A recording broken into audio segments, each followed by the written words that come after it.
Outdoor অ্যাক্টিভিটিসের এবারের প্রতিযোগী মোহাম্মদ আহদুল ইসলাম শিফাত, পঞ্চম শ্রেণী।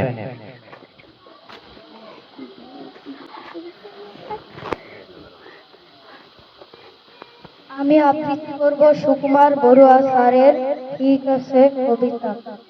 অসময়ে মেহমান ঘরে ঢুকে বসে যান, বোঝালাম ঝামেলার যতগুলো ঠিক আছে।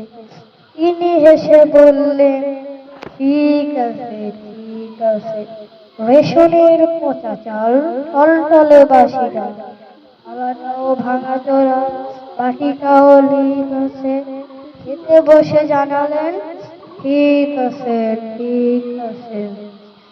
মেহমান মেঘ দেখে চাইলেন ছাতাখানা, দেখালাম ছাতা তার শুধু কথা ঠিক আছে। তবু হেসে বললেন, ঠিক আছে ঠিক আছে। ধন্যবাদ আহদুল ইসলাম শিফাত।